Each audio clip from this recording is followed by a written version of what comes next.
Hello বন্ধুরা, তোমরা কেমন আছো? আমি চলে এসেছি একটা নতুন ব্লগ নিয়ে। এটা 31শে ডিসেম্বরের ব্লগ। এটা সন্ধ্যার সময়।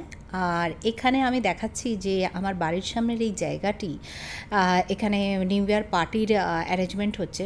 অবশ্যই আমরা ইনভাইটেড নই, কিন্তু মানুষজন অনেকে পার্টি করে তো এখানে। তো একটা রেস্টুরেন্ট এরিয়া আছে যেখানে পার্টি হচ্ছে। ওয়েদার আজকে ভীষণ সুন্দর, ভীষণ ভালো হাওয়া বইছে। আর অ্যাসকটেও অনেক লোকজন এসছে, পার্টি হবে। আর এই জায়গাটায় দেখো একটা স্টপার লাগিয়ে দেওয়া হয়েছে, তার ফলে গাড়িগুলো এখান থেকে সব ঘুরিয়ে দিচ্ছে। আর উল্টো দিকে রাস্তাতে শুরু হয়ে গেছে নিউ ইয়ার সেলিব্রেশনের প্রিপারেশন।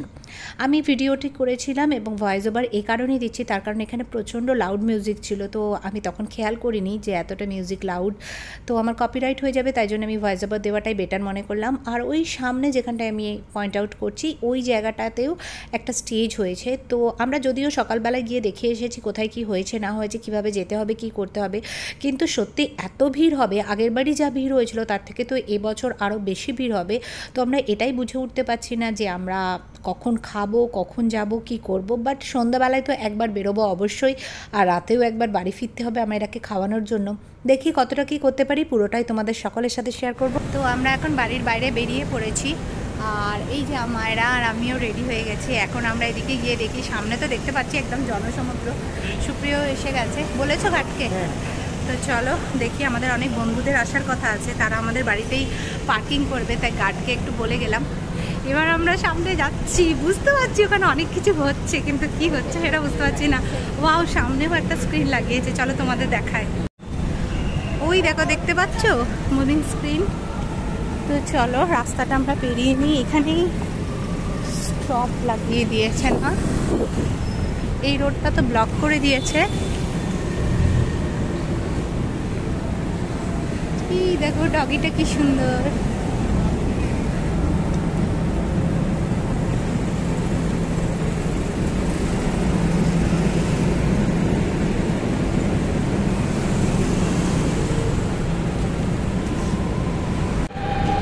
বলেছিলাম না সব কিছু অনুষ্ঠানে এরকম পুলিশের গাড়ি, অ্যাম্বুলেন্স, ফায়ার ব্রিগেডের গাড়ি ওদিকে রাখা রয়েছে, এগুলো সব মজুদ থাকে। এই যে সামনেও একটা স্ক্রিন লাগিয়েছে দেখতে পাচ্ছি, এটা কিন্তু আজকেই লাগিয়েছে, এটা কালকে ছিল না। এই দিকটা ইমার্জেন্সি এক্সিট করেছে।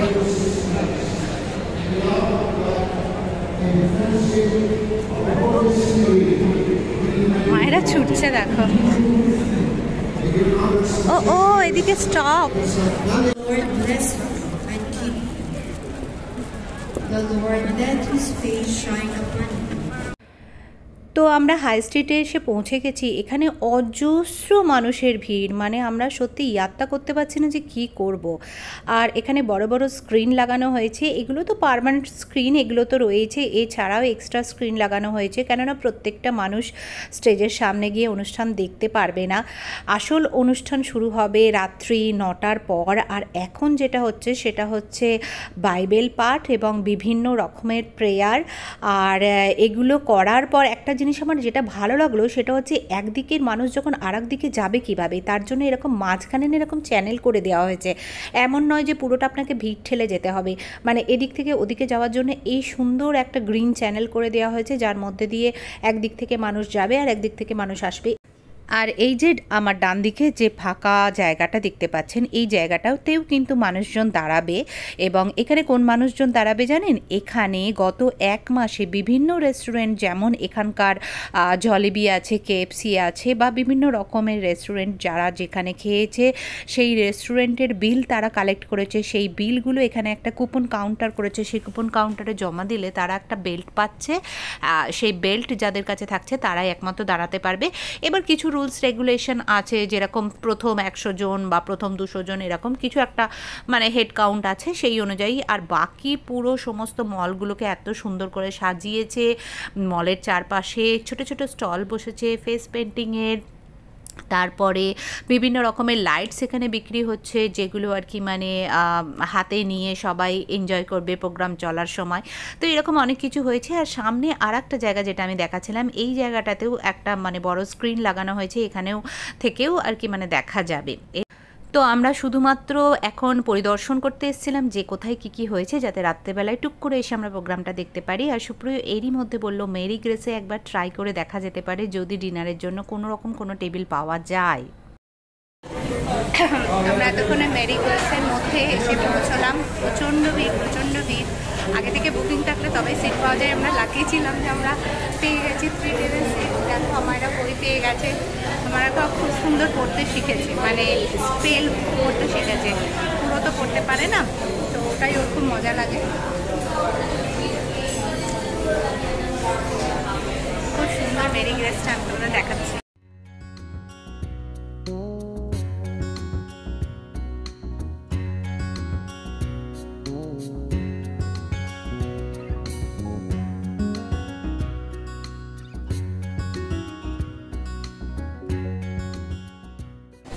তো আমরা এখানে একটা ইটালিয়ান মিটবল পিৎজা অর্ডার দিলাম। এখানে একটা ডোরি অ্যান্ড সালমন ফিশ পাস্তা, এগুলো ফ্লেভারেবল পাস্তা আছে, এগুলোই অর্ডার দিলাম।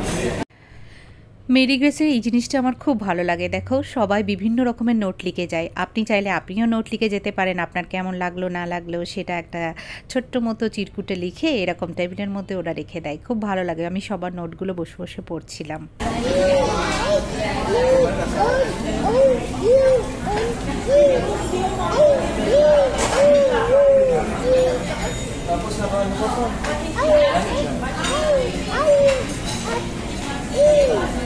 Mama canta, Mama barato Johnny,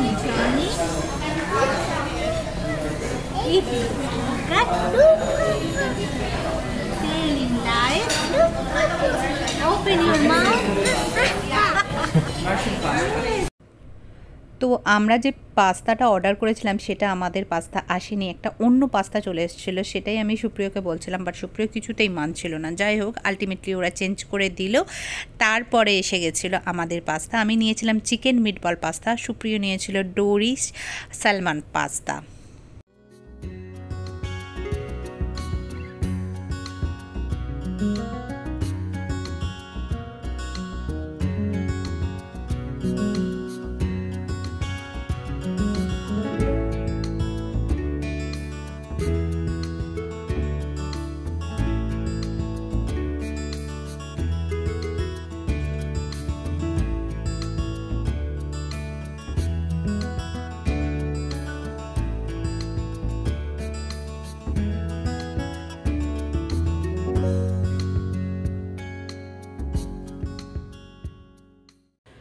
তো আমরা ডিনার করে ফিরছিলাম, তখন আমরা দেখলাম যে শেডেড জায়গাটা আমি দেখিয়েছিলাম, ওই জায়গাটাতে না গ্লোভের ফাংশন হচ্ছে।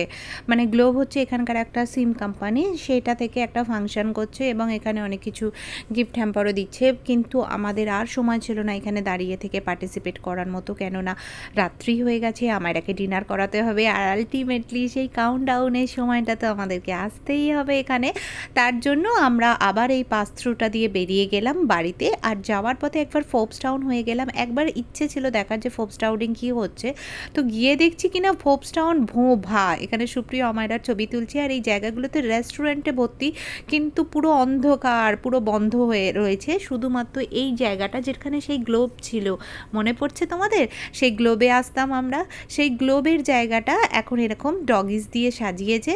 তো খুব সুন্দর লাগছিল জায়গাটা দেখতে, বাট রেস্টুরেন্টগুলো সমস্তটাই বন্ধ ছিল।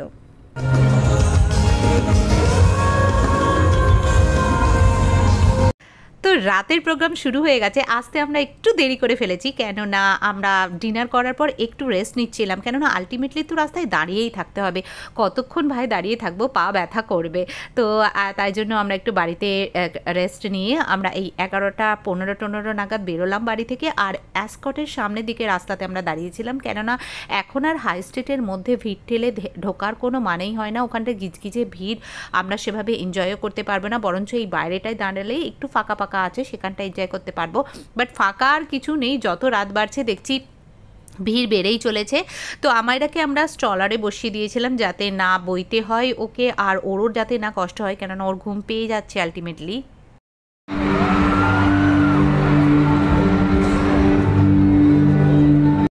ও উফ কি মারাত্মক পারফরমেন্স হচ্ছে। উইন্ডি এসেছে রেড ভেলভেট গ্রুপ থেকে পারফর্ম করার জন্য।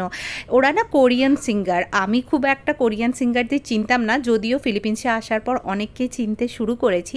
তো রেড ভেলভেট গ্রুপের 3টে মেয়ে এসেছিল, উইন্ডি, সিভেলগি আর আইরিন।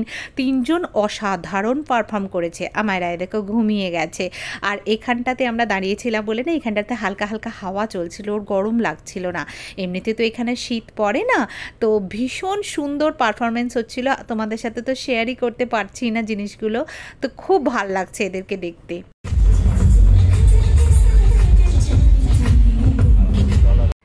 সেই যে বলে না একদম স্টেজ তোড়কে পারফরমেন্স, ঠিক সেই রকম পাওয়ার প্যাক পারফরমেন্স এরা দিচ্ছিল, এত ভালো লাগছিল। কিন্তু যদি তোমাদের সাথে একটু শেয়ার করতে পারতাম, তোমাদের গান শুনতে শুনতে দেখতে আরও ভালো লাগতো আমি জানি, সেজন্য আমি অনেক ভিডিওই কেটে দিলাম, কেননা ঠিক ফিল আসে না শুধুমাত্র ভয়েস ওভার দিলে। এরকম একটা অনুষ্ঠান সত্যি লাইভ দেখা সত্যি ভীষণ ভালো লাগে। তো আমার তো খুব বেশি লাইভ দেখার অভিজ্ঞতা কমই অনুষ্ঠান, তো এখানে এসে এই 2 বছর যা দেখতে পেলাম তাতে খুব ভালো অভিজ্ঞতা সঞ্চয় করলাম। আর মাত্র কিছুক্ষণের অপেক্ষা, তারপরেই হতে চলেছে সেই ধামাকা। একদম হ্যাঁ, একদম আমরা নতুন বছরের দোরগোড়ায় পৌঁছে গিয়েছি। এই যে নতুন বছরের টাইম ফাইলস যাচ্ছে আর কাউন্টডাউন শুরু হলো।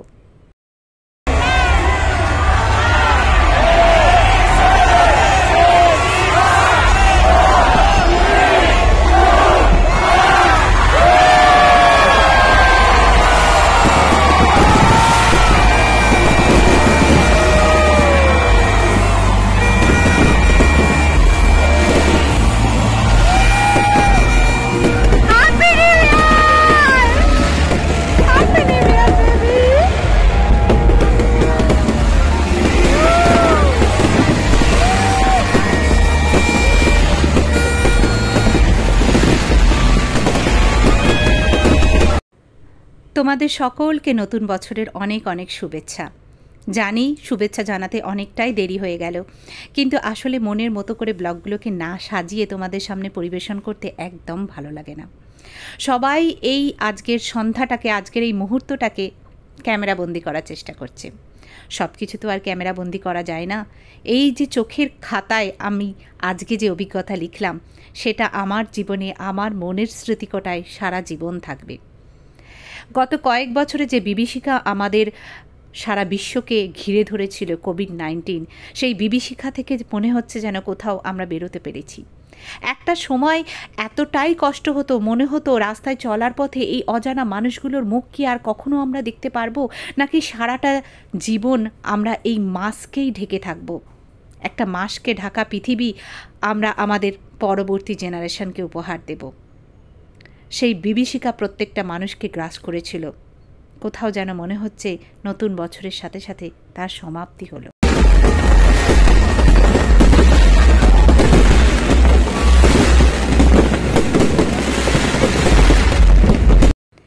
হ্যাঁ, হয়তো কোভিড-19-এর প্রকোপ এখনও কমেনি, কিন্তু জানি না কেন আজকে এই মুহূর্তে দাঁড়িয়ে, এই আলোর রসনার তলায় দাঁড়িয়ে কোথাও যেন মনে হচ্ছে মানবজাতি জিতে গেছে, মানবজাতি হারাতে পেরেছে। যাই হোক, সবাই ভালো থাকবেন। আজকের এই ব্লগটা কেমন লাগলো জানাতে ভুলবেন না। যদি ভালো লেগে থাকে, যাবার পথে একটা লাইক, কমেন্ট, শেয়ার আর সাবস্ক্রাইব করতে ভুলবেন না। আমি আবারও বলছি, সাবস্ক্রাইব করতে গেলে কোনো রকমের কোনো মান্থলি টাকা কাটে না, আপনাদের কোনো রকমের কোনো সমস্যা হবে না। অনুষ্ঠানটা কিন্তু ওখানেই শেষ হয়নি, আমরা তারপরে বাড়ি চলে গেছিলাম। অনুষ্ঠানটা চলছিল, অনেকক্ষণ চলেছিল, প্রায় রাত্রি 3টে, 3:30 অবধি অনুষ্ঠান চলেছিল। আমরা এই জায়গাটা একটু আপনাদের সাথে শেয়ার করে নিচ্ছিলাম। এখানে প্রত্যেকটা বাড়ির মেম্বার এসে না একদম চেয়ার টেয়ার নিয়ে ভালো করে বসে খাওয়া দাওয়া করে প্রোগ্রাম এনজয় করছিল, একদম আমাদের দেশের মতো। চলুন আজ তাহলে আসি, আবার দেখা হবে নতুন একটা ব্লগে। টাটা।